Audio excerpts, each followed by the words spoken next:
Hi guys! So galing ako sa school ng mga bata. Nang pauwi na ako.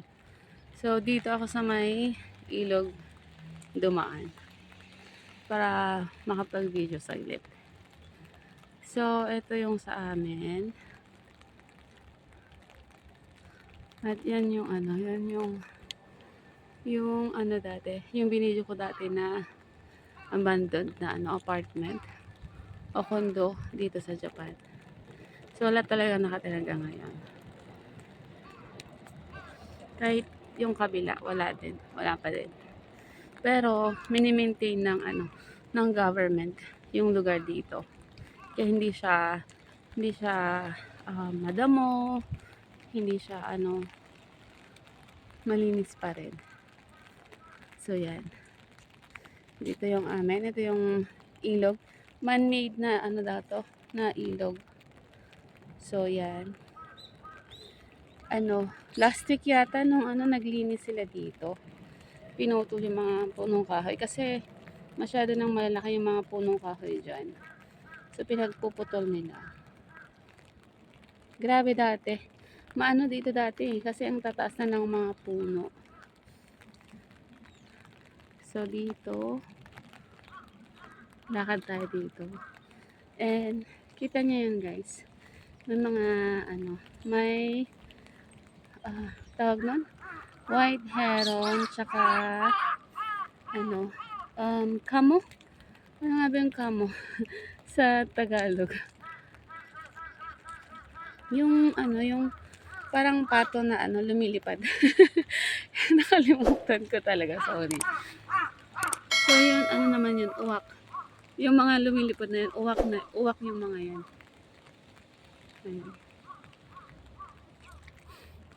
Ayan. So medyo malinis ngayon dito kasi nga wala na yung mga naglalakihang puno dyan. Hindi nga lang nila masyadong nililinis dito guys. Hindi gaya sa ibang mga ilog. Yung mga daanan talaga ng mga sasakyan, yung highway mismo. Pero dito sa amin hindi masyado. So yan. Pero at least mas maayos na siyang tingnan niyan.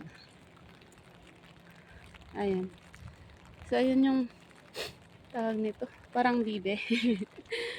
Parang bibe siya. Pero lumilipad kasi. So hindi siya bibe. Ayan. Dalawa yan. Dalawa sila. Ayan. So yung tubig dumadaloy. May pusa. May pusa. Ming! May naglagay ng sa kanya. May parating na magpapakain sa kanila. Pakakainin sila. Actually, bawal. Bawal yan dito sa amin. Yung, pakainin yung mga stray cats. Kasi pinagbabawal talaga ng government. Kaso, may iba na, naawa kasi sa kanila. So, pupunta sila dito para pakainin sila. Umaambon pa lang ngayon, guys. So, medyo makulimlim. Actually, okay ito kasi pumunta ako sa school ng mga bata and since umuulan, hindi masyado yung pollen ngayon. So, okay lang na maglakad ako. Hindi ako nagbike ngayon kasi nga umuulan. And tamang-tama. Walang pollen. Kasi grabe yung grabe yung effect ng pollen sa akin. Kasi namamaga yung mga mata ko. Tapos, barado yung ilong ko. Ang dami ko ang gamot na na iniinom. So, ayan yung isa pang building. Mas malaki to kaysa sa kabila. Tsaka mas mahaba. Mas mataas. Parang blister sa Pilipinas. Yung bahay ng mga yung mga nasa government tapos yung mga matatanda, yung mga walang masyadong pera. So ayan, meron na namang nagtapon ng bike doon. Ang ganda. So sabi ng asawa ko kapag ganyan daw, baka may nagnakaw tapos tinapan dito kasi para hindi hindi ma-detect ng mga pulis. So yun, hindi ko naman inaano guys, pero marami kasing mga dito sa amin, mga gaijin, mga foreigner, Vietnamese, Nepalese, Sri Lankan, ganon. So hindi natin alam kung sino yung gumawa niyan. Kasi hindi naman yan ganyan yung mga Japanese eh. Usually wala talaga masyadong magnanakaw na nihon din, kaya hindi natin alam kung sinong gumawa. Tapos nagiging madumi na din yung mga ilog dito. Kagaya niyan, kita nyo may bote doon. May mga basura. So, yung mga kabataan din ngayon, parang wala na mga disiplina. Ay nagtatapon sila. Pag pupunta sila dito, tatapon na lang basta. So, ngayon lang ulit ako nakalapaglakad-lakad dito guys. Kasi, nga, punta ako sa school ng mga bata. And naglakad lang ako ngayon. So, dito na lang ako dumaan. Maganda sana dito guys eh. Kasi lakaran talaga ng mga tao. Tapos tingnan nyo, yun.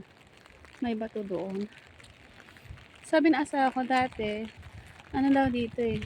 Pasyalan din talaga. Yung mga tao naglalakad dyan sa baba. Kaya may mga ganyan din. Kaso, since nasa outskirt kami ng city, hindi masyadong daanan. So, yung mga dumadaan dito, banda, yung mga resident na lang. So, yan, hindi na nila masyadong inaasikaso. Pag summer, tsaka pag malalaki yung mga damo, ayan, inaano nila, nire-rip nila, pinuputol, pero hanggang ganun na lang. Hindi nila masyadong inaayos yung linis.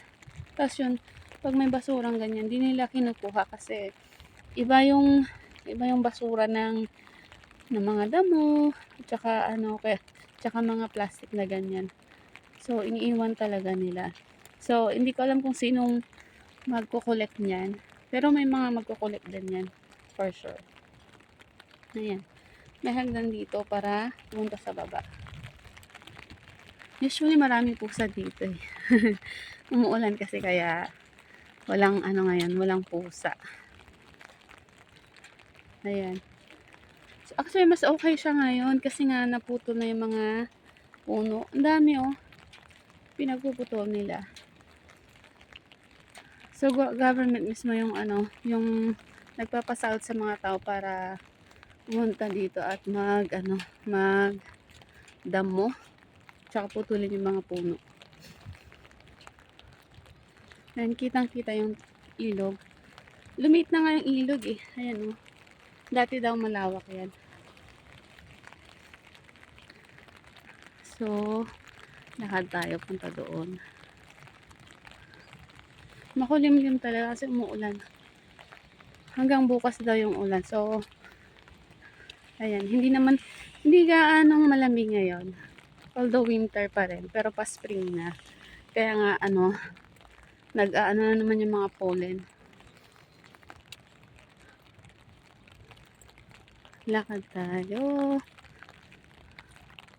Dati lagi kami mga bata dito eh, pati asawa ko.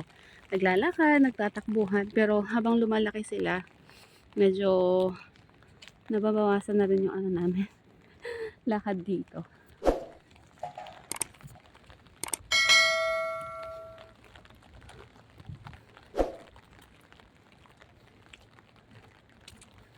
Lakad tayo. Nakikita nyo yung bulaklak na yan. Akala ko dati sakura yan eh. Akala ko sakura. Sabi ko, ang aga naman na bulaklak ng sakura na to. Yun pala, ume. Yan yung ume guys. Ayan. Naglalaglagan na nga yung mga dahon nila eh. Ay, bulaklak pala. Naglalaglagan na yung bulaklak nila. Tapos susunod naman yung mga ayan, ume yan. Ayun yung ginagawa nilang pag na yan, namunga, yun yung ume. Tapos ginagawa nilang umeboshi. Tapos ginagawa din nilang juice.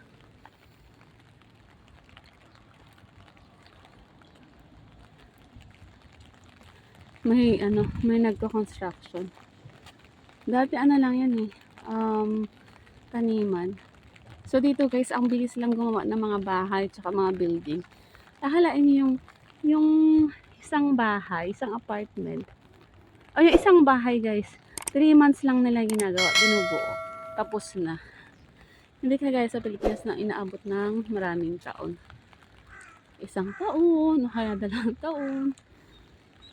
Dito kasi, pag ano, dinig ko lang. Wait, ayan yung ume. Bulaklak ng ume. Kaya sobra na naman ng pollen. Yan. So, balik tayo sa construction. So, dito kasi kapag nagpagawa ang mga ano ni Honjin, sinisigurado nila na kompleto na sila sa budget para minsanan na din ang paggawa. Pero as in, mabilis din talaga ang ano nila, construction. 3 months lang. Tapos ng isang bahay. So, yan yung ume. Ito yung playground. Tawag ng mga anak ko dito, ano eh, Gorilla Coed. Gorilla Playground daw. Kasi, may statue ng gorilla doon. Yun, yung tabi ng pink na ano. Yan. So, ayan yung ume. Hindi masyadong kita.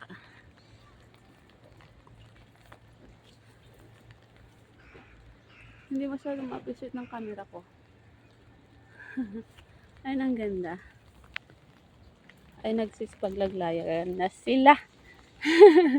Nabubulol ako. Nakamas kasi ako guys. Kasi hindi ako pwedeng hindi nakamas. Dahil nga sa pollen. Ayan.